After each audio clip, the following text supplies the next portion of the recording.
بخاری شریف میں قبیلہ غامدیہ کی اس عورت کا تذکرہ موجود ہے جو خود آئی تھی، کوئی گرفتار کر کے نہیں لایا تھا، از خود آئی۔ احساس پیدا ہو گیا نا گناہ کا۔ یہاں بہت ساری غلطیاں کر کے بھی لوگ جب اپنی بات کرتے ہیں تو کہتے ہیں کبھی یاد تو نہیں کسی کے ساتھ زیادتی کی ہو، یاد تو نہیں کبھی کسی کا، بھئی آپ نے اتنے بڑے ولی ہونے کا دعویٰ کر دیے۔ انسان تو انسان رہتا ہے۔ بڑے بڑے لوگ کہہ گئے کہ یا اللہ اگر انجانے میں بھی بھول گئے ہیں تو ہم سے درگزر فرما، لیکن جب ہم تیار ہی نہیں ماننے کو۔ حضرت انس بن مالک کہتے ہیں وہ خاتون آئی، کوئی پکڑ کے نہیں لایا، کسی 14 دنوں کے ریمانڈ پہ نہیں اسے منوایا گیا، اسے وہ خود بخود آئی، اور کریم محبوب علیہ السلام کے سامنے جب وہ کھڑی ہوئی تو اتنے درد سے میں نے کم لوگ روتے دیکھے ہیں جس درد سے وہ روئی۔ عرض کرنے لگی حضور میں غلطی کر بیٹھی ہوں، مجھ سے زنا ہو گیا، مجھے پاک کر گئے۔ تو محبوب کریم علیہ السلام نے فرمایا تو کیسے ثابت کرے گی تو نے گناہ کیا؟ یعنی مجرم کو ثابت کرنا پڑ رہا ہے کہ میں گناہ گار۔ یہ وہ کمال ہے کہ انسانوں کو احساس ہونے لگے کہ یہاں ہم غلط ہیں۔ جب اعتراف جرم ہوتا ہے، جب بیماری کی تشخیص ہوتی ہے تو پھر اس کا علاج بھی ہو جاتا ہے۔ حضرت انس بن مالک کہتے ہیں وہ عرض کرنے لگی حضور میرے پیٹ میں ناجائز بچہ ہے۔ حضور نے فرمایا جا جب بچہ پیدا ہو تو پھر آنا۔ وہ 8 ماہ کے بعد آئی تو اس کی گود میں پھول سا بچہ تھا۔ حضور نے فرمایا واپس جا، جب روٹی کھانے لگ جائے تو پھر آنا۔ وہ 2 سال 2.25 سال دودھ پلاتی رہی، پھر جب آئی تو بچے کے ہاتھ میں روٹی کا ٹکڑا تھا۔ کریم محبوب صلی اللہ تعالیٰ علیہ وسلم سے آ کے جب اس نے بات کی تو وہ درد سے روئی، کہنے لگی یا رسول اللہ 3 سال ہونے کو ہیں، میں نے گناہ کیا ہے، میں ساری رات سو نہیں پاتی۔ حضور تڑپتی، اگر اس حال میں مر گئی تو اپنے رب کو کیا منہ دکھاؤں گا، مجھے پاک کر دے، میرے حال پہ رحم فرمائے۔ محبوب کریم صلی اللہ علیہ وسلم نے بچہ ایک صحابی کو دیا، فرمایا بچوں کی طرح پالنا، اور کہا اسے لے جاؤ، پتھر مار مار کے اسے سنسار کر دو۔ صحابہ کہتے ہیں اسے پتھر لگ رہے تھے اور حضور بے چینی کے ساتھ ٹہل رہے۔ آ کے خبر دی حضور وہ تو وصال کر گئی، انتقال ہو گیا۔ فرمایا یہاں تک تو بات اس کی تھی۔ حضرت انس بن مالک کہتے ہیں اب محبوب کریم نے صحابیات سے فرمایا اسے غسل دو، کفن پہناؤ، جنازہ تیار ہو جائے تو مجھے خبر کرنا۔ حضرت انس بن مالک کہتے ہیں غسل ہوا، کفن ہوا، جنازہ تیار ہوا تو حیران ہم تب ہوئے جب میرے محبوب نے فرمایا صفے بناؤ، میں خود جنازہ پڑھاؤں گا، میں خود جنازہ پڑھاؤں۔ اور سرکار نے جنازہ پڑھایا تو ایک شخص کی زبان سے نکلا حضور اس ملعون کا معاذ اللہ جنازہ جس نے ناجائز بچہ جنا، اس کے لیے آپ دعا کر رہے ہیں، جنازہ پڑھا۔ حضور فرمانے لگے خاموش ہو جاؤ، تم نے گناہ دیکھا ہے، اس کا احساس نہیں دیکھا، تم نے غلطی دیکھی ہے لیکن اس کی توبہ کا انداز نہیں دیکھا۔ اور صاحب کنز العمال نے یہ لفظ نقل کیے ہیں کہ کریم محبوب فرمانے لگے اس نے تو ایسی شاندار توبہ کی ہے کہ اگر میں اپنی ساری امت میں بانٹ دوں تو اللہ سب کی مغفرت فرما دے گا۔ احساس جب پیدا ہو جاتا ہے نا اپنے دل کے اندر کہ یہاں میں غلط ہوں، ان العبد اذا اعترف ثم تاب تاب اللہ علیہ او کما قال نبی صلی اللہ علیہ وسلم، رواہ مشکات۔ حضور نے فرمایا جب کوئی بندہ کہتا ہے نا اللہ میں بھول گیا تھا، اور پھر وہ توبہ کرتا ہے تو رب اس کی توبہ کو فوراً ہی قبول فرما لیتا ہے۔ حضرت عبداللہ بن حذافہ جہاد کر رہے تھے، روم کے عیسائیوں نے گرفتار کر لیا، 1000 آدمی نے مل کے پکڑا، گرفتار نہیں ہوتے تھے صحابی، 1000 آدمی نے گھیرا ڈالا، گرفتار کر کے لے گئے۔ اور جب بادشاہ کے سامنے گئے تو وزیر کہنے لگا بادشاہ بندہ بڑے کام کا ہے، اگر ہمارے قابو آ گیا تو فائدہ دے گا، صحابی ہیں حضرت عبداللہ بن حذافہ، حضرت فاروق اعظم کا زمانہ ہے، اگر قابو آ گیا تو فائدہ دے گا۔ بادشاہ کہنے لگا کیوں، کیا خوبی ہے؟ کہنے لگے ہم 1000 آدمی تھے، یہ اکیلا قابو نہیں آ رہا، تو 1000 آدمی تھے، اگر ہماری فوج میں شامل ہو گیا تو بہت بڑا جرنیل ملے گا۔ بادشاہ کہنے لگا کوئی مسئلہ نہیں، 2-3 چیزیں ہوتی ہیں بندے کو خریدنے کے لیے، خرید لیتے۔ بادشاہ کہنے لگا عبداللہ جتنی دولت تجھے چاہیے میں تجھے دے دیتا ہوں، میرے لشکر میں آ جا، معاذ اللہ اسلام چھوڑ دے۔ حضرت عبداللہ بن حذافہ کیا فرماتے ہیں بڑا تو بیوقوف ہے، میں نے دولت کمانی ہوتی تو مدینے میں بیٹھ کے تجارت کرتا، میں دولت کمانے نہیں نکلا، میں تو رسول اللہ کی رضا کمانے کے لیے نکلا ہوا ہوں۔ دولت کمانی ہوتی تو کسی مارکیٹ میں ہوتا، میدان میں آنا تھا۔ شہادت ہے مطلوب مقصود مومن، نہ مال غنیمت نہ کشور کشائی۔ یہ دولت تو لوٹی ہے رسول اللہ کے دروازے کی، جو تو پیچھے پیچھے پھرتی ہے نبی پاک کے غلاموں۔ یہ کمانی ہوتی تو میں کسی مارکیٹ میں ہوتا، میدان میں تھوڑا ہوتا۔ عبداللہ بن حذافہ سے دوسری چال چلی۔ کہنے لگے میاں عہدہ جو تجھے چاہیے، میں بادشاہ ہوں، میرے نیچے جو عہدہ تو کہے گا وہ تجھے مل جائے گا۔ حضرت عبداللہ بن حذافہ کہنے لگے شاید تجھے پتہ نہیں میری تعریف کیا ہے، شاید تو جانتا نہیں میری تعریف کیا ہے۔ کہا صاحب کی کیا تعریف ہے؟ کہنے لگے میں رسول اللہ کا صحابی ہوں، اور کائنات میں سب سے بڑا عہدہ مصطفیٰ کے صحابی ہونے کا عہدہ ہے۔ صحابہ وہ صحابہ تھے جن کی ہر صبح عید ہوتی تھی، خدا کا قرب حاصل تھا، نبی کی دید ہوتی تھی۔ فرمایا میں نے حضور کے جلوے دیکھے ہوئے ہیں، مجھے عہدے کی ضرورت ہی نہیں، اور میں نے عہدہ لینا ہوتا تو میں سیاست کرتا، میں تو شہادت لینے نکلا ہوں میدان میں، عہدے کا میں نے کیا کرنا ہے؟ اب بادشاہ کہنے لگا اسے قتل کر دو۔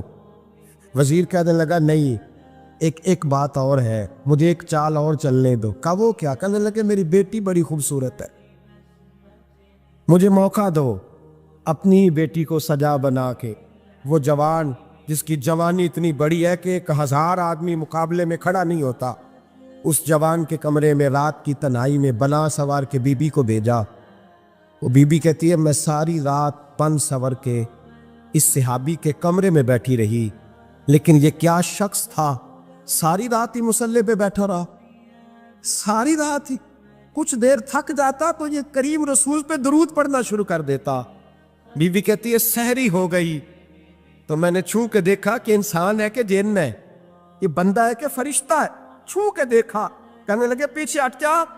میں نے کہا میں نے تو سنا تھا تو 1000 کے مقابلے میں ہے، اور تو اتنا بے حس ہے کہ بنی صبری دلہن بیٹھی ہے، تو نے نظر نہیں کی؟ عبداللہ بن حذافہ، بی بی کہتی ہے نظر پھر نہیں اٹھائی، نظر پھر جھکی ہوئی ہے۔ کہنے لگے بی بی میں مجبور ہوں، اب میرے اوپر کوئی حسن نہیں چلتا، میں نے جلوائے بدوہا کا دیدار کیا ہوا ہے، اب میری نگاہوں میں جچتا نہیں کوئی، اس لیے کہ جیسے میرے سرکار ہے ایسا نہیں کوئی، کبھی بھی اب نہیں کسی کا میرے اوپر جادو چلتا۔ میں نے مصطفیٰ کو اور کہا ذرا پیچھے ہٹ کے بیٹھ، مجھے میرے رسول نے غیر محرم سے بچنے کا حکم دیا ہے، ذرا پیچھے ہٹ کے بیٹھ۔ سحری کا وقت تھا تو بی بی کہتی ہے اس نوجوان کے جملے میرا سینہ چیر گئے، کلیجہ پھٹ گیا، چیخ نکلی، میں کفر کے عالم میں روئی۔ میں نے کہا مجھے بتا تو صحیح، آخر یہ جذبہ کہاں سے ملتا ہے؟ آخر یہ روشنی تو میں نے دیکھی نہیں، کہاں سے آتی ہے؟ ایک میرا باپ ہے جو بنا سور کے مجھے تیرے کمرے میں چھوڑ گیا، بتلا یہ کہاں سے کیف آتے ہیں؟ عبداللہ بن حذافہ کہنے لگے اگر کیف لینا ہے تو بھی میرے مصطفیٰ کا کلمہ پڑھ جا، آجا دروازے رسول پہ جھک جا، مل جائے گا۔ سویرے دروازے پہ باپ آیا بیٹی سے رزلٹ لینے، دروازہ کھولا تو بیٹی نقاب پہنے باہر آئی۔ باپ کہنے لگا کیا بلا؟ کہنے لگی پیچھے ہٹا، تو غیر محرم ہے، کافر ہے، میں مسلمان ہوں۔ اس نے کہا کیا ہوا؟ کہنے لگی تیرے جیسے کو باپ کہوں، تیرے جیسے کو جو مجھے استعمال کر رہا تھا، میں تجھے باپ نہیں مانتی، میں اب رسول والی ہو گئی، میں حضرت فاطمہ کی کنیزہ ہو گئی، میں اب نبی کریم کی خادمہ ہوں، خبردار میرے قریب نہ آنا۔ یہ داؤ بھی ناکام ہوا۔ اب حضرت عبداللہ بن حذافہ کے سامنے موت کھڑی کی، ایک کڑا میں تیل گرم کیا، کہنے لگے تجھے اس میں جلایا جائے گا۔ حضرت عبداللہ بن حذافہ رضی اللہ تعالیٰ عنہ جب جلنے کے قریب ہوئے تو رونے لگے۔ روم کا بادشاہ کہنے لگا شاید ڈر گیا ہے، کہنے لگے اب سمجھ آئی ہے، اب تجھے پتہ چلا ہے، چلا آ جا۔ حضرت عبداللہ بن حذافہ کہنے لگے تو کافر ہے، تیری کافروں والی سوچ ہے، اس لیے نہیں رویا کہ موت سے ڈر گیا ہوں، میں تو اس لیے رویا ہوں کہ ایک جان ہے وہ نبی پاک پہ قربان ہو رہی ہے، کاش رب مجھے 1000 جان دیتا، میں ساری مصطفیٰ پہ قربان کر دیتا۔ ایک سنار نے گلی میں یتیم چھوٹے سے بچے کو گھومتے دیکھا تو سنار بے اولاد تھا، بچے کو اٹھا کے گھر لے آیا، 18 سال اس بچے کی پرورش کی، اس کو پالا پوسا، جوان کیا۔ سنار کے پاس وہ دکان پہ چلا جاتا، وہ کئی دفعہ دکان پہ رہتا، کئی دفعہ گھر میں رہتا۔ ایک دفعہ وہ دکان پہ تھا، بچہ گھر تھا، 18 سال کا جوان، اس کی بیوی اکیلی تھی۔ وہ جس نے ماں بن کے پالا تھا اس نے اسی پہ حملہ کر دیا، اس کا بازو بری نیت سے تھاما۔ بیوی چیخی، تھوڑی دیر گزری تو وہ نوجوان پیروں میں بیٹھ گیا، کہنے لگا اماں پتہ نہیں مجھے کیا ہوا۔ شام کو سنار آیا، بیوی چیخنے لگی، چلانے لگی، کہنے لگی آج عجیب بات ہوئی، جس کو میں نے جگر کا خون دے دے کے پالا اسی نے گندی نظر ڈالی۔ سنار محو حیرت ہے، بیوی کا خیال تھا کہ لات اٹھائے گا، ڈنڈا اٹھائے گا، نوجوان کو مارے گا، لیکن وہ رونے لگ گیا۔ اس نے کہا آج اس نے میرا بازو تھاما ہے، جانے کیا کیا ہے۔ پریشان ہونے لگ گیا، سجدے میں گر گیا، کہا تو بتاتا کیوں نہیں؟ تو وہ سنار کہنے لگا اس کی غلطی نہیں، 18 سال کے بعد آج مجھ پر بھی شیطان سوار ہوا تھا۔ ایک عورت آئی تھی، وہ اپنے بازوؤں میں چوڑیاں پہننا چاہتی تھی تو میں نے بھی گندی نظر سے ہاتھ ڈالا تھا، رب کریم نے مجھے فوراً اس کی سزا دی۔ جن کے گھروں میں بیٹیاں ہوتی ہیں ان کی نظریں گندی نہیں ہوتی، جو بیٹیوں کے باپ ہوتے ہیں، جو بہنوں کے بھائی ہوتے ہیں، ان کی نظریں گندی۔ اور اگر تو ٹیلی فون کرتا ہے، تو کسی عورت کے ساتھ تعلق رکھتا ہے تو یہ بات لکھ لے، امام فخر الدین رازی 1، علامہ اسماعیل حقی 2، ملا جلال الدین رومی 3، امام خازن 4، امام جلال الدین سیوطی 5 حدیث کے استاد اور محدث لکھتے ہیں کہ اگر تو کسی پر گندی نظر ڈالے گا تو تیرا گھر بچ سکتا، یاد رکھ نہیں بچے، اس لیے کہ تیری نظر ہے، کسی کی بیٹی کو بیٹی سمجھ تاکہ تیری بچی کا پردہ قائم رہے، کسی کی بہن کو، یہ کیا بات ہوئی کہ تو جتنا مرضی گند معاشرے میں پھیلاتا رہے تیرا گھر بچا رہے، یہ کیسے ہو سکتا ہے؟ فَإِنَّ لَهُ مَعِيشَةً ضَنْكَ، اللہ فرماتے ہیں زندگی تنگ ہو جائے گی تیرے لیے مشکل، تو ڈھونڈتا پھرے گا کہ میں مرنے کو جگہ تلاش کروں۔ سچی توبہ کرے، کھری توبہ۔ یہ گناہ انسان کو مجبور کر دیتے۔ حضرت عبداللہ بن مبارک رحمۃ اللہ تعالیٰ علیہ، ان کے سینکڑوں شاگرد تھے، ایک شاگرد کے انتقال کا وقت آیا تو گھر گئے ملنے۔ آپ کہتے ہیں میں نے زور لگا لیا پر اس کی زبان پر کلمہ جاری نہیں ہوا۔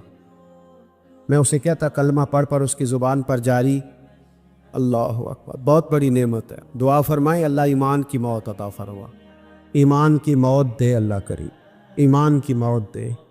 ایسے بھی لوگ دیکھیں ہیں، مسجد نبوی ہے، رسول اللہ کا شہر ہے، سر سجدے میں ہے، روح پرواز کر گئی، روح پر کتنا نصیبوں والا ہے، کتنا نصیبوں والا کہ مسجد نبی میں سر سجدے میں رکھا ہے، اور اللہ تبارک و تعالیٰ نے محبوب کے قدموں میں موت عطا فرمائی۔ تو حضرت عبداللہ بن مبارک کہتے ہیں میں نے اس کو کہا کلمہ پڑھ تو اس کی زبان پہ جاری نہیں ہوتا، میں بار بار کہتا تو وہ منت کرتا، کہتا حضور میں کوشش کرتا ہوں جاری نہیں ہوتا۔ فرماتے میں پریشان ہو کے اٹھا، ابھی میں دروازے پہ پہنچا تھا اس نے چیخ ماری اور روح پرواز کر گئی۔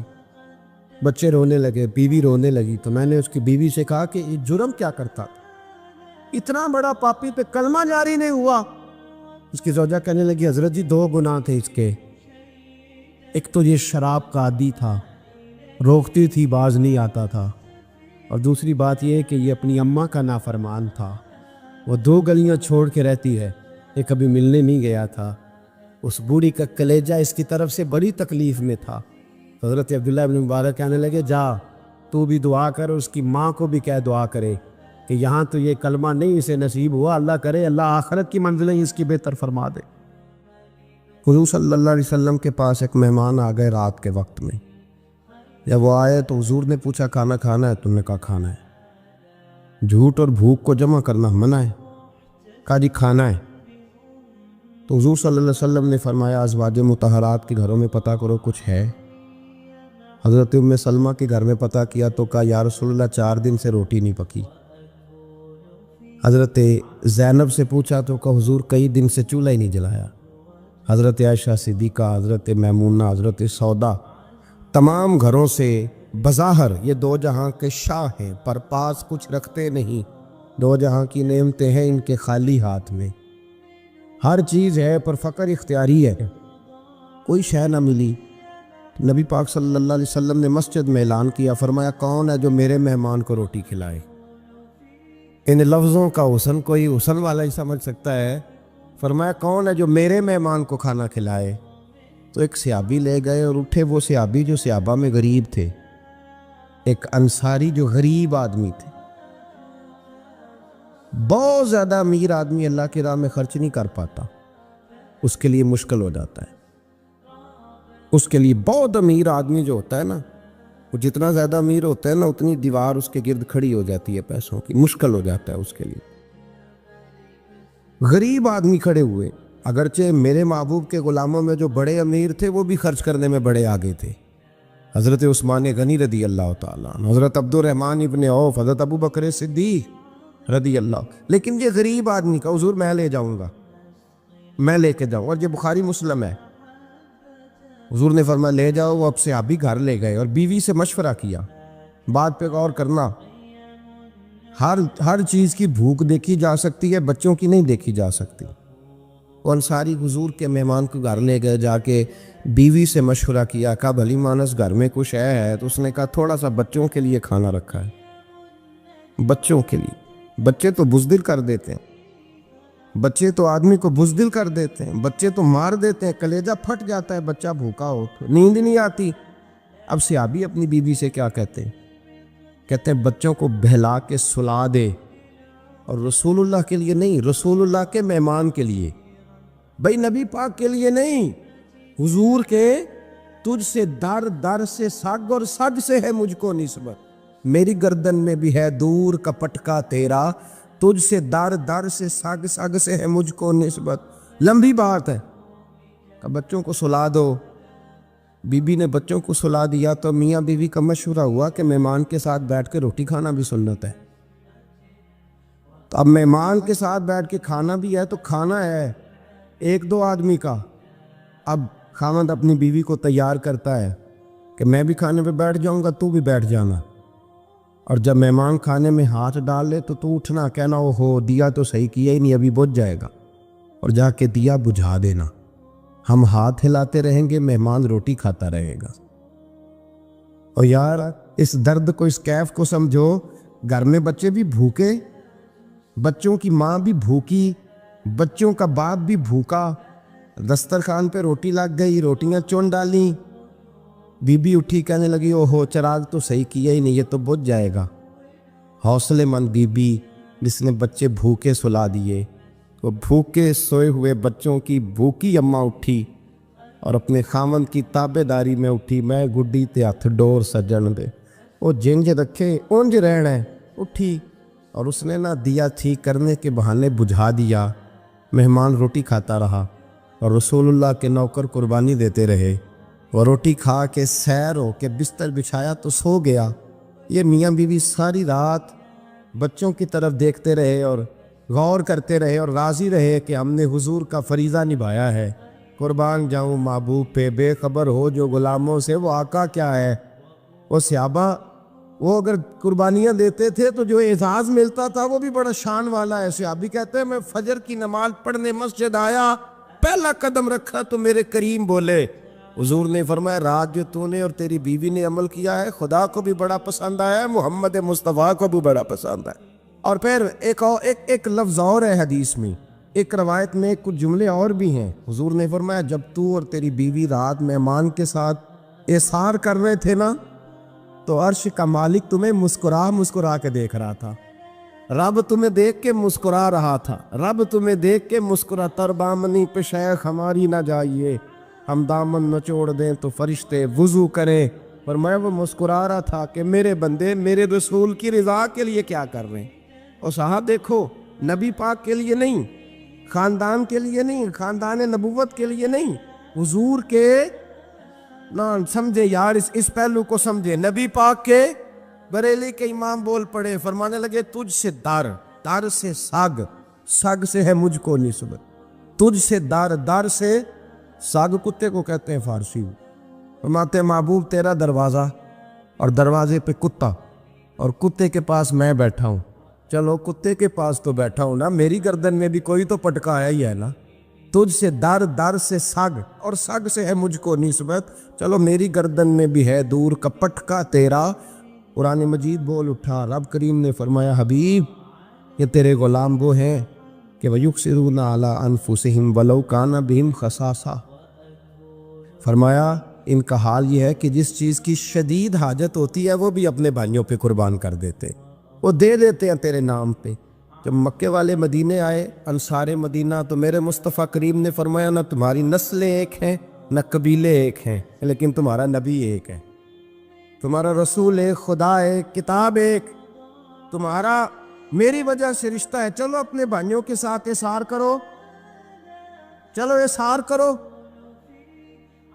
اگر کسی کے 2 مکان تھے تو اس نے ایک اس کو دے دیا جو مکے سے آیا تھا، 2 باغ تھے تو ایک دے دیا، کسی کے پاس ایک تھا تو آدھا بانٹ کے دے دیا، ہر چیز تقسیم کر دی۔ حالات بدل جاتے ہیں، حالات بدل جاتے ہیں۔ تلک الایام نداولها بین الناس، اللہ لوگوں کے درمیان دن بدل دیتا ہے، حالات بدل گئے۔ بڑا مال غنیمت آیا، بنو نذیر کا علاقہ فتح ہوا تو میرے رسول پاک صلی اللہ تعالیٰ علیہ وسلم نے انصار مدینہ کو اکٹھا کیا، فرمایا بھئی مال اب بڑا آ گیا ہے۔ 2 باتیں یہاں تو اس طرح کرتے ہیں کہ میں ان کو کہتا ہوں جو مکے سے آئے تھے کہ جتنی تمہاری جائیدادیں باغ انہوں نے لیے ہیں واپس کر دیتے ہیں تمہیں، اور جو مال آیا ہے وہ بھی تم میں سے آدھا آدھا دونوں کے درمیان بانٹ دیتے ہیں، یا جیسے تمہارا دل چاہے تمہارے مال بھی واپس کرتے ہیں، اور جو وہاں سے مال آیا وہ تمہارے بیچ بانٹ دیتے ہیں، یا اگر تم کہو تو یہ مال ان کو دے دیتے ہیں مہاجرین کو، تمہیں تمہارے مال واپس مل جاتے۔ حضور نے پوچھا انصار مدینہ سے، حضرت سعد بن معاذ، سعد بن عبادہ تڑپ کے کھڑے ہوئے، عرض کی محبوبہ میں تو ابو بکر کو جانتا ہی نہیں تھا، حضور مجھے کیا پتا عمر کون ہے، میں کیا جانوں عثمان غنی مولا علی کی عظمتوں کو، محبوبہ میں نے تو تجھے ان کی طرف مسکرا کے دیکھتے ہوئے دیکھا ہے، تیرا جلوہ دیکھا ہے، تجھ سے در در سے ساگ ساگ سے ہے مجھ کو نسبت، یا رسول اللہ صلی اللہ علیہ وسلم ہم سے مشورہ نہ کریں، آپ اس طرح کریں جو جائیدادیں ہم نے انہیں دی ہیں وہ بھی ان کے پاس رہنے دیں، اور جو مال آیا ہے وہ بھی ان میں تقسیم کر دیں، اس لیے کہ ہمیں تو بس اتنا پتہ ہے کہ یہ آپ کے غلام ہیں، آپ کے نوکر ہیں، ہمیں اس سے زیادہ کسی چیز کے کوئی غرض، بس آپ کے غلام ہیں، بات ختم ہو گئی۔ حضور خاموش ہو گئے۔ صحابہ کہتے ہیں دیر کے بعد ہم نے کہا فیصلہ ہونا چاہیے، فیصلہ پتہ کیا ہوا؟ حضور نے ہاتھ اٹھائے، کہا اے اللہ میرے مدینے والوں پہ رحم فرما، اے اللہ میرے انصار پہ رحم فرما، اللہ ان کے جذبے قبول فرما۔ بھائی اظہار والی زندگی، وہ کیا بات ہوئی کہ میں نے بڑی قربانی دی ہے، اور جب تک تو قربانی نہیں دیتا تو قدر والا نہیں ہوتا۔ جو چیز قربانی سے حاصل ہوتی ہے اس کی قدر ہوتی ہے، جو چیز مفت میں آ جاتی ہے اس کی کوئی قدر نہیں ہوتی، کوئی قدر نہیں۔ میں اکثر سوچتا ہوں کہ حضرت خواجہ اجمیری کے خلیفے اجمیر میں بھی تو ہونے چاہیے تھے نا، لیکن ان کے خلیفے اجمیر میں نہیں ہوئے، دلی میں ہوئے۔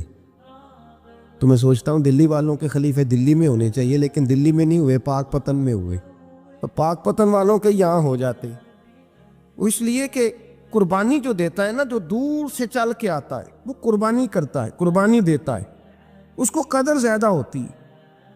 ہم نے کسی شے کے لیے کبھی قربانی نہیں دی، نہ دین کے لیے، نہ قرآن کے لیے، نہ مسجد کے لیے، نہ شیخ کے لیے، نہ طریقت کے لیے، قربانی تو ہے ہی نہیں۔ تو جو شے مفت ملتی ہے اس کا نہ مزہ آتا ہے نہ قدر ہوتی ہے۔ جو چیز قربانی کر کے لیتے ہو نا، قربانی کر کے، اس کی قدر ہوتی ہے۔ کسی لیے کہا تھا کسی درویش نے، اس نے کہا تھا قدر نبیدہ ایک کی جانن دنیا دار کمینے، قدر نبیدہ جانن والے سو گئے وچ مدینے۔ ان سے پوچھو نا، ان سے پوچھو ان حضرات کو کتنی قدر تھی۔ قربانی اپنی زندگی میں دینا سیکھیں۔ ایک ہوتی ہے بندے کی ذاتی خواہش، اس کو کچلنا بڑا مشکل ہوتا ہے۔ قربانی بڑی ضروری چیز کا نام ہے، اور جو قربانی دینا سیکھ جاتا ہے وہ بچ جاتا ہے۔ کتیا 6 بچے جنم دیتی ہے لیکن قربانی نہیں نہ دیتی بچوں کی، تو ریوڑ نہیں بنتے، اجڑ نہیں بنتے۔ بکری 2 بچے پیدا کرتی ہے اور سال کے بعد ہزاروں بچوں، لاکھوں بچوں کی قربانی دیتی ہے، پر پھر بھی جدھر جاؤ بکرے ہی بکرے نظر آتے ہیں۔ جو قربانی دینا سیکھ جاتا ہے نا، یزید نے کوئی قربانی نہیں دی، اس لیے کوئی شخص بھی کھڑا ہو کے نہیں کہتا، حالانکہ 14-15 بیٹے تھے یزید کے، کوئی بھی کھڑا ہو کے نہیں کہتا میں اس کی نسل میں سے ہوں۔ امام حسین نے ساری قربانی دے دی۔ ایک زین العابدین بچے تھے، پوری دنیا میں اللہ نے سید عطا فرمائے ہوئے ہیں۔ جو قربانی دینا سیکھ جاتا ہے وہ بچ جاتا ہے۔ ہم نا قربانی کیا، ہمارے پاس تو اضافی شے ہے وہی دینے کو تیار نہیں۔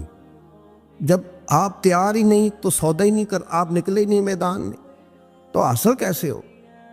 حصول تو تب ہوگا نا جب آپ کوئی انویسٹمنٹ کریں گے. تو آپ انویسٹ ہی نہیں کر رہے تو بھائی آپ نے پودا ہی نہیں لگایا تو پھل کیسے ملے؟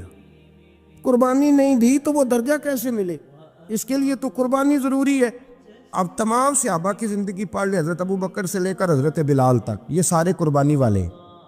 آپ تمام اولیاء کی صفت پڑھ لیں، حضرت غوث اعظم، جیلانی، داتا علی اجویری، خواجہ معین الدین، یہ سب قربانی والے لوگ ہیں. قربانی دیتے رہے تو بچے ہوئے ہیں. ان کے جو ساتھ تھے وہ بھی قربانیوں والے تھے. قربانی حصہ ہے طریقت کا، قربانی ضروری ہے. اور ہمارے صوفیاء تو کہتے ہیں جس شخص نے تصوف میں آ کے قربانی نہیں دی. بزرگوں کے پاس ایک شخص آیا، غالباً خواجہ نظام الدین محبوب الہی کی بات ہے، میرے ذہن میں نام پورا نہیں سما رہا. تو ایک مرید نے آ کے کہا حضور زکوٰۃ کتنی دینی ہے؟ فرمایا 2.5%. تھوڑی دیر کے بعد حضرت نصیر الدین چراغ دہلوی آ گئے، کہا حضور اللہ کے راستے میں کتنے دینے ہیں؟ فرمایا 50%. ایک ساتھی قریب بیٹھا تھا، اس نے کہا پہلے کے لیے 2.5% کا فتویٰ تھا، اس کو کہہ دیا آدھے دے دے.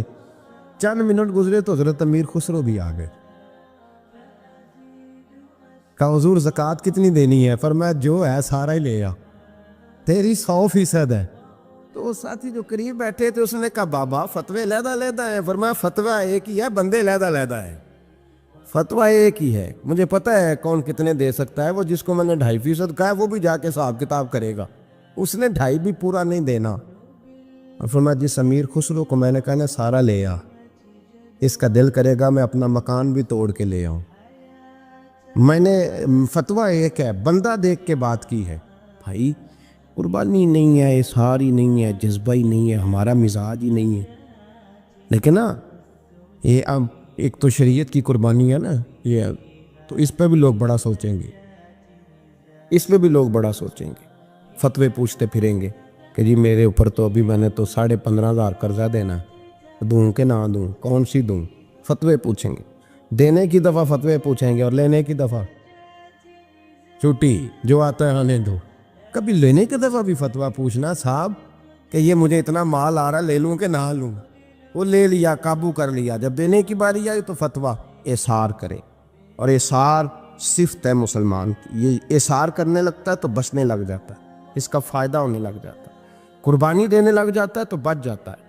کسی نے کہا تھا سن اے مسلمان، یہ نقطہ فیض قرآنی میں ہے، عظمت و اسلام اور مسلم صرف قربانی میں ہے. اگر تو جینا چاہتا ہے تو قربان ہو. حضرت سیدنا ابو بکر صدیق فرماتے ہیں میں حضور کے سامنے بیٹھا، ایک شخص آیا، اس نے آ کر کے کہا یا رسول اللہ صلی اللہ تعالی علیہ وآلہ وسلم، یہ میرے ہاتھ کے اندر خنجر ہے، میں قتل کر کے آیا ہوں. قاتل کھڑا ہوا. ایک طرف قرآن مجید کا حکم ہے کہ جس نے ایک آدمی کو قتل کیا پوری انسانیت کو قتل کیا. حضور یہ خنجر ہے، قتل کر کے آیا ہوں. میرے مصطفیٰ نے فرمایا کس کو قتل کیا؟ عرض کی حضور سگی بہن کو مارا ہے. سگی بہن تھی، میں نے قتل کر دی. میرے نبی پاک صلی اللہ علیہ وسلم نے فرمایا کیوں مارا؟ پیار نہیں تھا؟ کہا محبوبہ بہن سے کس کو پیار نہیں ہوتا، بڑا پیار تھا، پر مارا کیوں؟ تو صحابی رونے لگے، کہنے لگے محبوبہ میں بڑا پیار کرتا تھا، پر وہ کافرہ تھی، مشرکہ تھی، بڑا پیار کرتا تھا. جب بھی اس کے پاس جاتا وہ آپ کے بارے میں بات چھیڑ دیتی. میں اس کو کہتا سارا کچھ کر لے، میرے نبی کے بارے میں بات نہ کر دو. میں ہر شے سہ لیتا، پر مصطفیٰ کریم کی ذات کے بارے میں کوئی بات برداشت کرنے کی طاقت نہیں رکھتا. یہ والا جملہ نہ کہنا. میں اس کو روکتا، منع کرتا، وہ باز نہ آتی. کہتے ہیں آج اس نے اتنی سخت بات کی کہ میں اس کا گلا کاٹ آیا ہوں، قتل کر دیا ہے. حضور میرے لیے حکم کیا ہے؟ تو نبی پاک نے فرمایا جا، تیرے اوپر کوئی سزا نہیں، تو نے جو کیا ہے اچھا ہی کیا ہے، یہ اچھا کر ڈالا ہے جو تو نے کیا ہے. ایک صحابی نابینا تھے، آنکھوں سے نظر نہیں آتا تھا، رشتہ کوئی نہیں دیتا تھا، معذور آدمی تھے. نکاح ہوا، شادی ہوئی، 2 بیٹے دیے اللہ، گھر بس گیا، بیوی کپڑے دھو کے دیتی، خدمت کرتی، روٹی پکا کے دیتی، بچے بڑے حسین تھے. اور وہ صحابی خود فرماتے ہیں، نابینا صحابی کہتے ہیں موتیوں کی طرح کے میرے بچے، جو بھی آتا آ کے کہتا تیرے موتیوں کی طرح کے لال ہیں. لیکن آپ فرماتے ہیں ایک صبح اعلان ہو گیا، مدینے میں شور ہو گیا، کچھ نابینا صحابی کی بیوی قتل ہو گئی، کسی نے خنجر کے دبایا، مر گئی ہے. کہتے ہیں اس کے لواحقین اکٹھے ہوئے، در رسالت مآب پہ آئے، آگے کہنے لگے حضور ہمارا قاتل ڈھونڈ کے دیں، ہماری بیٹی کو کس نے مارا؟ میرے رسول پاک نے مجمع پہ نظر ڈالی، فرمایا بھائی مجھے کہنے کی ضرورت نہ پڑے، اگر قاتل موجود ہے تو خود اٹھ جائے۔ خود اٹھے۔ وہ نبینا صحابی بیچ میں سے اٹھ کے کھڑے ہو گئے، کہنے لگے سونیا قاتل کوئی باہر نہیں، میں خود قاتل ہوں، میں نے مارا ہے، میں قاتل ہوں، میں نے مارا ہے۔ مصطفیٰ کریم سید عالم صلی اللہ علیہ وسلم نے فرمایا تجھے تو اس کی بڑی ضرورت تھی، بڑی حاجت تھی، تیری بیوی تھی، تیرا گھر سنبھالتی تھی، تیرے بچے تھے۔ صحابی عرض کرنے لگے حضور سارا کچھ ٹھیک تھا پر وہ آپ کی بے ادب تھی حضور، اس کے آنے سے میرا گھر بس گیا، روٹی پکنے لگی، کپڑے ملنے لگے، اولاد ہونے لگی، میں دنیا پہ آ گیا، لیکن محبوبہ میں نے وہ سکھ کیا کرنے ہیں جو تیری بے ادبی پر تعمیر کیے جائیں۔ یا رسول اللہ مجھے کیا حاجت اس چیز کی، اس میں آپ کا پیار ہی نہ ہو، یا رسول اللہ آپ کی محبت ہی نہ، حضور میں نے قتل کر ڈالا ہے، مجھے بیوی نہیں چاہیے، مجھے وہ والی چاہیے جس کی زبان پر رسول اللہ کے نام کے ترانے ہو، جو حضور کی محفل کرنے والی ہو، نعت پڑھنے والی ہو، جو نبی پاک علیہ السلام کی ازواج کا، اولاد کا، بیٹیوں کا ذکر کرنے والی۔ مجھے وہ بی بی نہیں چاہیے جو بی بی بے ادبی کرے۔ میرے نبی پاک صلی اللہ علیہ وسلم نے محلے داروں سے پوچھا، فرمایا بات اس کی ٹھیک ہے؟ کہا حضور واقعی بے ادب تھی۔ نبی پاک نے فرمایا اٹھو پھر چلے جاؤ، اس نے انسان نہیں مارا، اس نے گستاخ رسول کو مارا ہے، اس نے ایک گستاخ رسول کو مارا ہے۔ بھائی یاد رکھے نبی پاک کا پیار ایمان کا حصہ ہے، اس میں کوئی کمپرومائز نہیں۔ حضرت ابو عبادہ بن جراح نے میدان کے اندر اپنے باپ کو قتل کیا، باپ کو مارا۔ حضور سید عالم صلی اللہ علیہ وسلم نے کہا ابو عبادہ تو نے باپ ہی مار دیا ہے؟ کہا حضور باپ نہیں چاہیے، رسول اللہ کا وفادار چاہیے، حضور وفادار چاہیے۔ نبی پاک صلی اللہ تعالی علیہ وآلہ وسلم کی محبت اصل دین ہے، اصل دین۔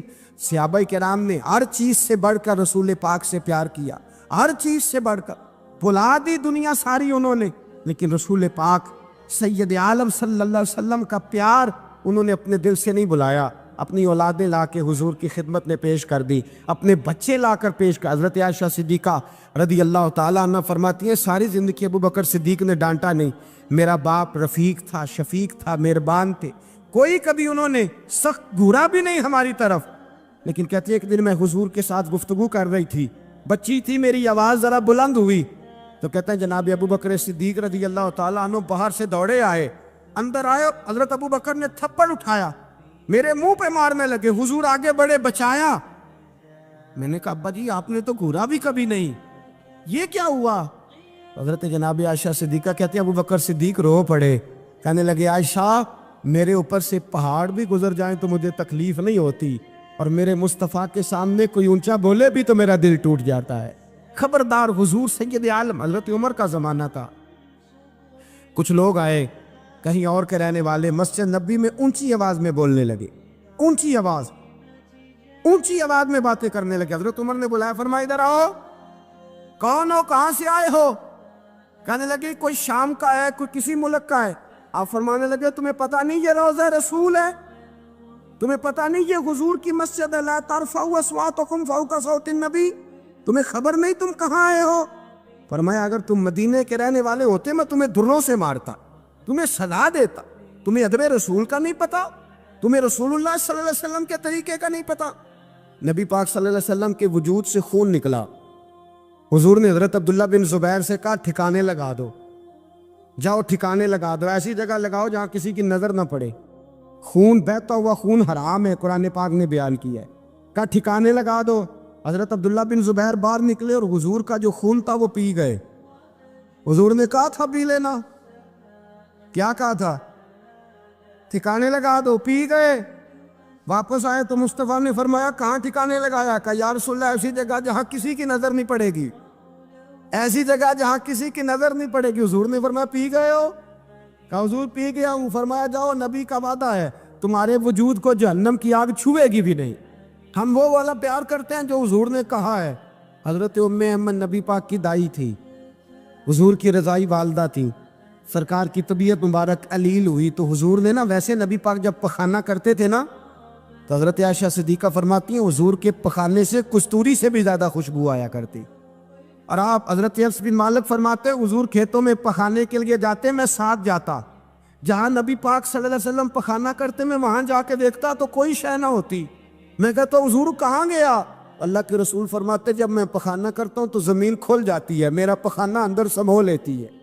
حضور کے پخانے اور پیشاب سے کستوری کی خوشبو آتی تھی، کستوری کی خوشبو آتی تھی۔ حضرت ام ایمن رضی اللہ تعالی عنہ کہتی ہیں حضور نے پیشاب کیا، طبیعت مبارک قلیل تھی، تو لکڑی کے ایک برتن میں حضور نے پیشاب کیا اور کہا اماں جی اس کو باہر رکھا ہے، کہیں باہر ٹھکانے لگائیں۔ حضرت ام ایمن کہتی ہے میں نے اسے ہاتھ لگایا تو میرے وجود سے بھی خوشبو آنے لگی، میرا جسم مہکنے لگا۔ حضرت ام ایمن کہتی ہے میں باہر جا کے نکال کے دکھاؤ کسی حدیث سے کہ رسول پاک نے فرمایا ہو میرا پخانہ پی جانا۔ حضرت ام ایمن باہر گئیں، نبی پاک کا پیشاب مبارک پی گئیں، واپس آئیں تو حضور نے فرمایا اماں کہاں رکھا ہے؟ کہنے لگی محبوبہ وہاں رکھا ہے، کسی کی نظر نہیں پڑے گی۔ حضور نے فرمایا پی گئی ہو؟ کہا حضور پی گئی ہوں۔ فرمایا جاؤ میرا وعدہ ہے قیامت تک تمہیں پیٹ کی بیماری کوئی نہیں لگے گی، جب تک زندہ رہو گی پیٹ کی بیماری۔ حضور نے کہا تھا کہ پی جاؤ نا۔ بھائی یاد رکھیں رسول اللہ صلی اللہ علیہ وسلم کے صحابہ جو حضور کی تعظیم کرتے ہیں تو اس کا حکم نہیں دیا نبی پاک، لیکن وہ جانتے جب تعظیم کی باری آئے تو جو بھی کام تعظیم کا ہوگا، جو کام بھی عزت کا ہوگا وہ عزت دی جائے گی۔ ایک صحابی حضور علیہ السلام کی گھوڑے کو کجاوا بالا کرتے تھے، کاٹھی ڈالتے تھے۔ حضور نے کہیں نہیں کہا کہ وضو کر کے ڈالنا، غسل کر کے ڈالنا، کہیں نہیں کہا۔ رسول پاک صلی اللہ علیہ وسلم رات کو کہہ دیتے کہ صبح جانا ہے تو گھوڑا تیار کر دینا، اونٹ تیار کر دینا۔ ایک دن اللہ کے محبوب سویرے اٹھے، گھوڑا تیار تھا، حضور بیٹھے تشریف لے گئے۔ جب تشریف لے گئے نبی پاک صلی اللہ علیہ وسلم تو حضور واپس آئے تو بلایا، ان سے صحابی کا نام تھا حضرت اسلم بن شریک، ان کو بلا کے حضور نے فرمایا یار آج کجاوا تو نے نہیں باندھا۔ وہ رونے لگے، کہنے لگے محبوبہ اس کا مطلب ہے میرا باندھنا آپ کو پسند آتا ہے، اس کا مطلب ہے میری خدمت قبول ہے۔ فرمایا تو نے نہیں باندھا؟ یا رسول اللہ نہیں۔ فرمایا کیوں نہیں باندھا؟ کیا جواب ہے، کیا حسن ہے۔ کہنے لگے یا رسول اللہ میں صبح اٹھا تو میرے اوپر غسل فرض تھا، اگر میں بغیر غسل کے ہاتھ لگاتا حضور کو نہیں نبی پاک کے گھوڑے کے کجاوے کو، کہا حضور گھوڑے کے کجاوے کو بغیر غسل کے ہاتھ لگاتا تو بے ادبی تھی، اور اگر غسل کرتا تو حکم ماننے میں دیر ہوتی تھی، یہ بھی بے ادبی تھی، لہذا کسی اور کی ڈیوٹی لگائی۔ صحابہ نے حضور کی وہ تعظیم کی جس کا حضور نے حکم نہیں دیا تھا نبی پاک نے کہ یہ والی تعظیم کرو۔ ایک دن حضرت عمر فاروق جناب ابو بکر صدیق سے ملنے آئے، کہنے لگے ابو بکر ایک کام سے آیا ہوں۔ کہا عمر کہو۔ امیر المومنین کے پاس آئے جناب عمر، ایک کام سے آیا ہوں۔ کہیے۔ کہنے لگے ایک شے کی ضرورت ہے، مانگوں گا تو آپ دے دیں گے؟ جناب عمر فاروق رضی اللہ تعالیٰ عنہ کہنے لگے میرے بس میں ہوئی تو ضرور دے دوں گا، تو میرا بھائی ہے بات تو کر۔ تو حضرت عمر نے پتہ کیا مانگا؟ کہنے لگے ابو بکر وہ جو غار ثور میں تم 3 دن حضور کے ساتھ رہے ہو نا، میں 3 راتیں نہیں مانگتا، ان میں سے مجھے 1 رات دے دو۔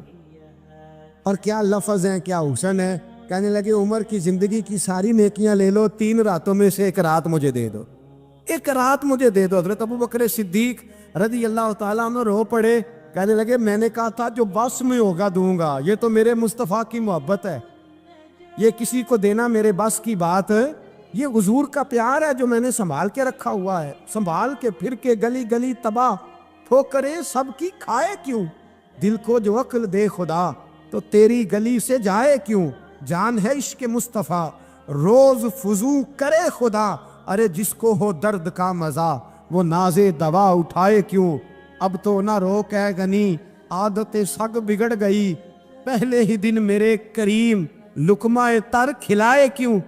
حضرت بلال کہتے ہیں میں اذان پڑھ رہا تھا، ابو بکر سن رہے تھے، انہوں نے چوم کے آنکھوں سے لگایا، بعد میں کہ ملا علی قاری نے لکھا ہے، بعد میں کسی صحابی نے کہا محبوبہ ابو بکر نے انگوٹھے چوم کے آنکھوں سے لگائے ہیں، اور انہوں نے چوم کے کہا قرۃ عینی بھی کہا یا رسول اللہ، حضور آپ میری آنکھوں کی ٹھنڈک ہے۔ میرے مصطفیٰ نے فرمایا جو میرے ابو بکر کی طرح کرے گا اس کی آنکھوں میں کبھی تکلیف نہیں ہوگی، اس کی آنکھوں میں کبھی تکلیف۔ حضور آپ نے تو حکم ہی نہیں دیا، آپ نے تو کہا ہی نہیں یہ کام کرنے کا، آپ نے تو کہا ہی نہیں یہ ذکر کرنے کا۔ میرے رسول کریم سید عالم صلی اللہ تعالی علیہ وسلم کا پیار ایمان کی جان ہے۔